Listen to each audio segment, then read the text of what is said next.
학창 시절에 어렸을 때 이제 부모님에게 용돈을 다 쓰거나 아니면 또 원하는 것을 이제 좀 받으려고 요구를 하거나 그럴 때가 있잖아요. 그럴 때 가장 먼저 해야 될 일이 뭔지 아십니까? 내가 무엇을 부모님으로부터 요구하고 받기를 원하면 가장 먼저 해야 될 게 있어요. 그게 뭐냐? 부모님의 상태를 잘 파악하는 거예요. 대충 이해가 되시죠? 부모님이 지금 기분이 어떤지, 지금 뭐 하고 있는지 현재의 상황을 잘 봐야 돼요. 그래서 언제 구해야 돼요? 기분 좋으실 때, 좋은 일 있으실 때, 마음 상태가 편안할 때, 그때 해야 돼요. 그때 부모님을 표현이 좀 그렇지만 잘 공략하면 원하는 것을 얻기가 훨씬 더 쉬워요. 근데 반대로 기분이 나쁘신 상태거나 좀 화가 난 상태거나 그런 상태에서 막 해달라고 요구를 하면 받을 수가 없어요. 오히려 혼만 더 나는 거예요. 사람 마음이 그래요. 사람 마음이 내 마음과 내 마음의 상태 혹은 내 상황이 어떠하느냐에 따라서 다른 사람을 대하는 태도가 같아야 달라요? 달라요. 내 기분이 좋고 행복하고 그러면 무슨 부탁을 기꺼이 해주려는 마음이 있어요. 내 상황을 보면 해도 불가능한 일이라도 어떻게든 도움을 주려고 해. 그런데 그렇지 않을 때 좀 기분이 안 좋고 안 좋은 일이 있고 그럴 때 부탁을 받으면 조금만 일해도 굉장히 차가워져요. 냉정해집니다. 날카로워져요. 거절해. 근데 우리가 누군가에게 부탁을 할 때도 마찬가지예요. 뭔가 요구할 때도 마찬가지예요. 우리가 상대방에게서 어떤 내가 원하는 것을 얻고 나의 요구가 받아들여지려면 가장 먼저 생각하게 되는 것이 바로 그 사람의 상태를 잘 파악하는 거라는 거죠. 적합한 때, 적합한 상황을 봐야 되는 거예요. 하지만 그렇지 않고 전혀 상대방 상황 생각하지 않고 그냥 무턱대로 내가 원하는 것만 좀 해달라고 요구하고 강요하면 또 더 나아가서 거기다가 그 사람은 생각지도 않는 생각 1도 없는 그런 것들을 내가 막 엉뚱한 것을 원하고 한다면 그건 내가 받을 수가 없어요. 불가능해요. 근데 그런 모습이 오늘 말씀 보면 누구에게 나타나느냐? 예수님의 제자들이 그러고 있는 거예요. 오늘 말씀 보면요. 누가 나오냐면 야고보하고 요한이 나오죠. 세베대의 아들들인 야고보 둘이 형제입니다. 이 형제, 예수님의 제자 이 두 형제가 예수님께 나와서 한 가지 요구사항을 말씀하십니다. 그 요구가 뭐예요? 37절에 선생님께서 영광 받으실 때 하나는 오른편, 하나는 왼편에 앉게 해달라라는 거예요. 이 말이 무슨 뜻이냐면 요즘 말로 하면 이런 거예요. 한 사람은 왼손 오른팔, 한 사람은 왼팔이 좀 되게 해주십시오. 이렇게 요구를 한 거예요. 이 말은 뭐냐? 예수께서 영광 받으실 때 우리도 영광 좀 받게 해주십시오라는 거예요. 예수님의 오른팔 왼팔이니까 얼마나 대단한 영광이겠습니까? 그것이 예수님만큼은 아니더라도 이들의 요구가 별거 아닌 거예요? 엄청난 요구죠. 엄청난. 쉽게 할 수 있는 게 아니에요. 근데 오늘 예수님 이 제자들이 이 야고보 요한이 예수님께 이 부탁을 요구를 하면서 뭐 어떤 마음 상태인지를 35절에 이렇게 기록하고 있거든요. 그들이 뭐라고 하냐면 선생님 우리가 요구하는 것은 무엇이든지 다 해주시길 바랍니다 라고 얘기하고 있어요. 야 얼마나 당당해요. 그죠?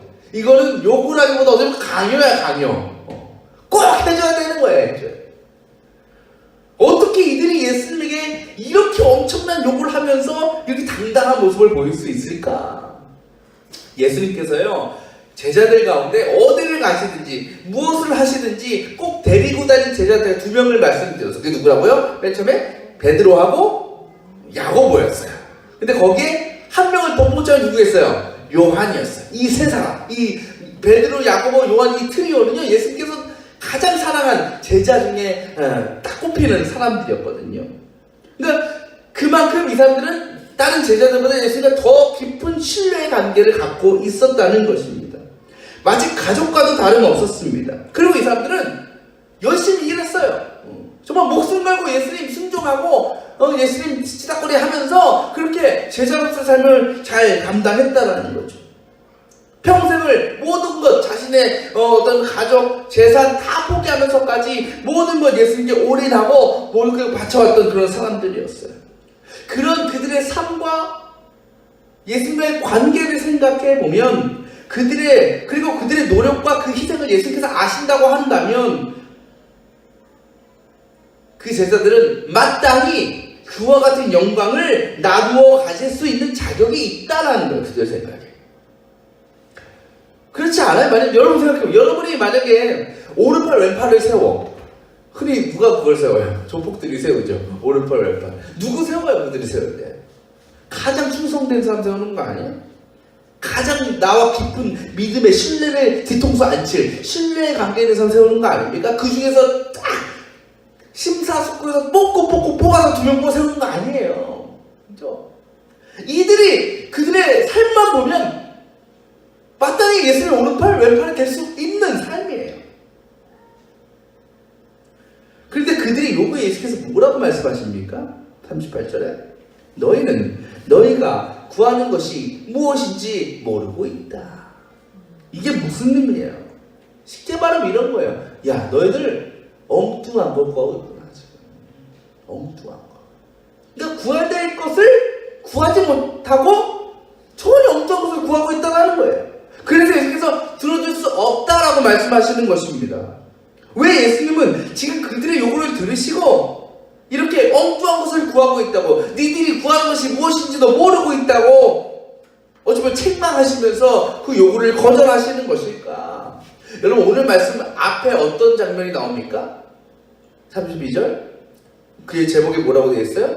죽음과 부활을 세 번째로 예고하시다. 마지막 예고하시는 거죠. 그 옆에 11절에 보면 11장에는 어떻게 되어 있어요? 제목이 예루살렘에 입성하시다.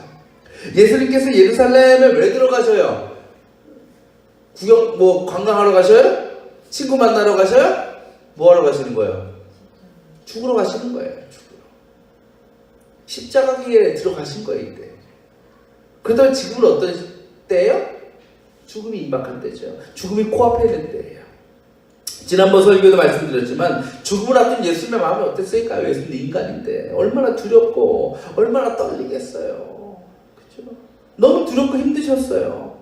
근데 제자들은 그 예수의 마음을 잘 헤아리지 못하는 거예요. 이들도 분명히 3번씩이나 말씀 들었어요. 나 죽고 부활할 거야. 예수님의 죽음에 대해서 분명히 알고 있었습니다. 하지만 분명한 것은 그 예수님의 마지막 최후가 제자들이 원하고 제자들이 기대했던 것은 아니었다라는 것이요. 그들은 어떤 메시아를 기대했어요? 어떤 예수님을 기대했어요? 만왕의 왕, 통치자, 심판자, 정복자로서의 왕을 예수님을 기대했다라는 거예요. 분명히 예수 말씀을 들었으면서도 그리고 예수님께서 말씀하신 그 일이 일어날 것이라는 것을 알고 있으면서도 이들은요 아직까지도 왕으로서의 예수님, 심판자로서의 메시아에 대한 소망을 버리지 못하고 있는 거예요. 남아있는 거예요. 아마도요 제자들이 예수님께서 그 3번이나 자신의 죽음에 대해서 말씀하실 때에 마음에 이렇게 기도했을 것 같아요. 제가 볼 때는 하나님 예수님의 말씀대로 이루어지지 않게 해주세요. 그러지 않겠어요? 그죠? 그러니까 그렇게 그들이 십자가의 길을 걸어가는 예수님을 거부하고 있는 거예요. 그래서 내 뜻과 내 생각에 맞춰서 아직까지도 예수님의 마지막 때를 기대하고 있는 것입니다. 그러니까 그 영광의 예수님과 함께 자신들이 더불어 누릴 큰 영광을 요구하고 바랄 수밖에 없는 거죠. 이것이 예수님께서 그들에게 너희가 구하는 것이 무엇인지 모르고 있구나 라고 말씀하신 이유라는 것입니다. 여러분, 교회 다니는 사람들이 가장 많이 얘기하는 게 뭐예요? 특히 전도할 때 뭐라 그래요? 요새는 그런 분들이 많이 없는 것 같아요. 옛날에 뭐라고 전도했어요? 그죠? 또 이렇게 하죠. 예수 믿으면 복 받아요. 복 받아요. 그죠? 예수는 복 받는데, 근데 그 복이 어떤 복일까요? 그걸 전하는 자나 듣는 자나 어떤 복을 생각합니까? 세상적인 복이에요. 그래서 우리도 사실 솔직히 얘기하면 하나님께 구하는 것들이 다 뭐예요? 다 그런 거 아니에요? 돈 많이 벌게 해주세요. 높은 자리에 앉게 해주세요. 좋은 남자, 좋은 여자 만나게 해주세요. 그런 온통 세상적인 것만을 주님께 요구하는 우리들의 모습일 때가 있다라는 거죠. 그리고 그런 것들을 구할 때 마치 야고보와 요한처럼 예수님께 당당하게 얘기해요. 예수님, 제가 구하는 거 들어주셔야 돼요. 돈 필요해요? 이거 해야 돼요? 저거 해야 돼요? 여러분, 물론 그것들이 나쁜 거 아니에요. 구하면 안 되는 것도 아닙니다.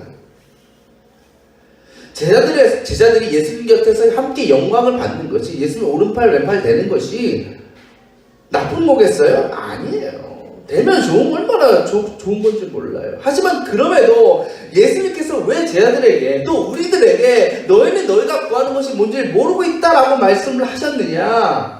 그것은 주님께서 우리가 구하는 그런 세상적인 다른 것들이 잘못된 것이고 구하지 말아야 될 것이다 라는 게 아닙니다. 그것들이 물론 우리의 삶에 중요하지만 우리에게는 그보다 먼저 구해야 될 것이 있다고 하시는 거예요. 우리에게 더 중요한 문제가 있다는 것입니다.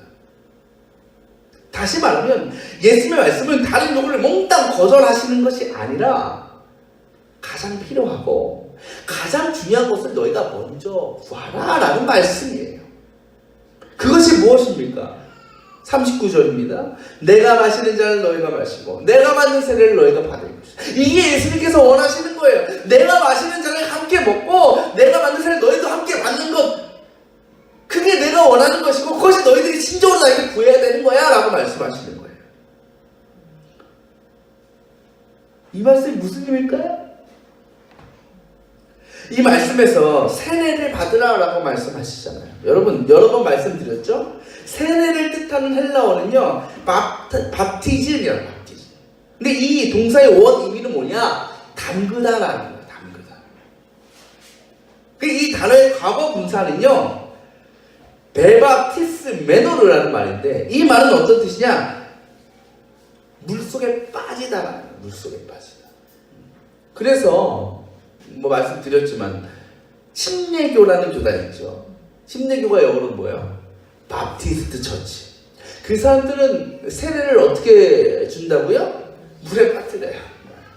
어디 그냥 개울가나 호수에 가가지고 딱 이렇게 있으면 뒤로 넣었다 빼. 완전히 넣었다 빼든지 밑으로 넣었다 빼. 완전 머리도 꽉 적시는 거예요. 근데 이제 제가 학교 다닐 때 그 후배 목사 춘천에서 목회하는 목사가 있는데 그 친구도 그렇게 하더라고. 거기 춘천인데 이런 천 같은 게 있어요. 내과 같은 게 하면 세례를 주면 다 가가지고 거기서 이렇게 하더라고요. 그러니까 원 의미는 그런 거예요. 왜? 머리부터 발끝까지 이제 깨끗해지다. 그 의미. 우리 그냥 이렇게 하니까 그렇죠? 우리 또 다음부터 한번 해볼까요? 뽀로로 풀장 하나 갖다 놓고 이렇게 한번 해볼까요? 이렇게? 네. 조선의 성도 한번. 물속에 빠져. 근데 이게 또 어떤 상황에 쓰이냐? 우리가 어떤 상황에 완전히 빠졌다라는 거 있잖아요. 예를 들면 술 많이 먹는 사람한테 뭐라고 해요? 술에 빠졌다. 술독에 빠졌다. 빚 넘쳐나는 사람한테 빚에 빠졌다. 그게 뭐예요? 완전히 그 술에 완전히 침수돼서 헤어나지 못하는 거야. 그러니까 어떤 상황에 빠져서 헤어나오지 못하는 상태를 빠졌다라는 의미가 있다는 거예요. 제가 또 지난주에 하와이 갔다 와서 그것도 한번 얘기해 드려야지. 하와이에서 제일 유명한 게 뭐예요? 와이키키죠. 와이키키. 저희 숙소에서 한 3분 거리에 이제 있는데 너무 좋더라고요. 오기 싫었어요. 농담이죠? 근데 와이키키 중에 가장 좋은 게 뭐냐? 석양. 저희가 오기 바로 전날 갔거든요. 그래서 물놀이 하고 이제 근데 야 정말 석양 때가 되면 어디서 왔는지 물놀이는 다 나와가지고 다 그 해변가 앞으로 다 사진 찍고 있어. 뭐 이런 장비들 갖고 와가지고 그 시간으로 다 사진 쫙 깔려요. 그 찍느라고. 진짜 환상적이에요. 하나님 대단한 것 같아. 어떻게 저렇게 아름답게. 그러니까 그걸 딱 보는 순간 말이 안 나와. 완전히 뿅 갔어. 이게 뭐예요? 바티즘 된 거예요. 완전 흠뻑 취한 거예요. 완전히. 그러니까 뭘 보고만 있는 거예요. 환상. 그런 거라는 거죠. 우리가 어떤 상황이나 환경에 휩쓸려서 헤어나지 못한 상태가 바로 이 세례에 빠지다라는 의미라는 거죠. 그렇다면 오늘 말씀에 예수께서 요구하시는 내가 받은 세례를 너희가 받아라 라는 말씀이 어떤 의미겠어요? 한마디로 예수님께 빠져서 헤어나올 수 없는 상태에 이르러라. 곧 예수 그리스도로 충만한 삶을 살아가라는 거예요. 예수는 오른편, 예수는 왼편에 앉고 못 앉는 것이 중요한 게 아니고 너희가 늘 내 안에 빠져 사느냐, 예수 그리스도 안에 거하느냐, 그렇지 않느냐가 너희의 신앙과 너희의 삶에 가장 중요하고 가장 먼저 구해야 할 문제라는 것을 오늘 제자들에게 가르쳐 주시는 거예요. 지금 제자들은요, 세상적인 영광만을 구하려다가 예수님의 십자가는 까맣게 잊고 있습니다. 예수님의 십자가의 고난과 죽음보다 자신들의 세상적인 욕망을 채우는 것이 더 중요했습니다. 근데 우리도 그들의 모습과 같지 않습니까? 우리도 오직 예수님으로 충만하고 싶어요. 예수님으로 채워지고 싶어요. 그런 믿음으로 살고 싶어요. 라는 것을 위해서 기도하고 소망하는 것이 아니라, 그 일을 위해서 애쓰는 것이 아니라 그저 세상적인 내 욕심과 만족만을 채우고 그 세상의 영광을 위해서 하나님께 구하는 우리의 모습이 아니라는 거죠. 예수님의 마음과 예수님의 생각과 예수님의 뜻을 생각하지도 않고 헤아리지도 않고 전혀 엉뚱한 것만을 먼저 구하고 있는 우리의 모습이 아니라는 거죠. 근데 오늘 예수님은요, 제자들에게 너희들이 그렇게 바라는 가장 높고 영광스러운 자리의 주인이 누구인지 밝히고 계셔요. 살펴볼까요? 누가 그 자리에 앉는다고요? 정해놓은 사람에게 돌아갈 것이다. 누가 정해놨겠어요? 하나님이 정해놓으셨다는 거예요. 누가 영광받아요? 하나님이 정하는 사람이 영광받는 거예요. 이 말은 이미 하나님께서는 그 자리의 주인을 정해놓으셨다는 것입니다. 여러분이 하나님이라면 누구를 그 자리에 앉히겠어요? 예수님 옆자리에 앉아도 가장 전혀 꺼릴 것 없는 그런 사람을 앉히지 않겠습니까? 그 사람이 누구겠어요? 예수님과 가장 가까운 삶의 모습으로 살아간 사람. 오늘 말씀처럼 예수님의 잔을 마시고 예수님의 세례를 받은 사람, 곧 예수 그리스도로 충만한 삶을 살아온 사람에게 하나님은 그 자리를 허락해 주신다는 거예요. 여러분, 돈 많이 벌고 싶어요? 높은 자리에 앉고 싶어요? 좋은 배우자를 만나고 싶어요? 그를 위해서 열심히 구하고 기도하시길 바랍니다. 하지만 그보다 먼저 해야 될 일이 있어요. 바로 내 삶이 예수님으로 충만해지는 것, 예수님 안에 푹 빠져서 살아가는 것.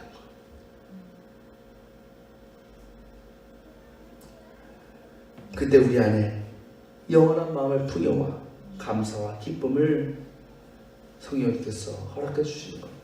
예수께서 말씀하시죠. 먼저 뭐하라고? 그 나라와 의를 구하라. 그러면 이 모든 것을 너에게 주리라. 이것은요, 너희가 먼저 그 나라를 구하고 그 일을 구하면 나머지 세상적인 거 다 해줄게, 이게 아니에요. 우리가 먼저 주님 말씀하신 하나님의 나라와 의를 구하면 우리에게 세상에서 누릴 수 있는, 세상 것으로부터 얻을 수 있는 그런 만족과 풍요와 감사와 동일한 은혜, 아니 그보다 더 크고 놀라운 은혜를 맛보게 해 주시겠다라는 거예요. 그거 구하지 않아도, 그거 누리지 못해도 이미 예수님 안에 살면, 예수님으로 충만한 삶을 살면 우리는 세상에서 누리는 것들, 그것을 통해서 얻는 만족과 기쁨의 100배, 1000배가 되는 그런 은혜를, 기쁨을, 감사를 누리게 된다라는 거예요.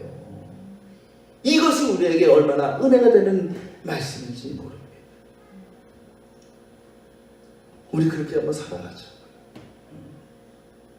다른 것 구하기 전에 주님, 내 안에 주님으로 채워질 수 있도록, 내가 예수 안에 충만한 삶을 살아갈 수 있도록 주님 나와 함께 해주세요. 우리의 그 기도를, 또 그렇게 살아가는 우리의 믿음의 삶을 하나님은 다 기억하시고 마지막 때에 하나님께서 친히 전해주신 가장 영광된 자리에 우리를 앉혀주실 줄 믿습니다. 이 세상적인 영광뿐 아니라 하늘나라에서 받을 영원한 하늘의 영광을 소망하면서 그렇게 우리가 일상 삶 예수님으로 충만한 삶, 예수님께 푹 빠져 사는 그렇게 복된 인생을 살아가는 저와 여러분이 되시기를 축원합니다. 기도하겠습니다.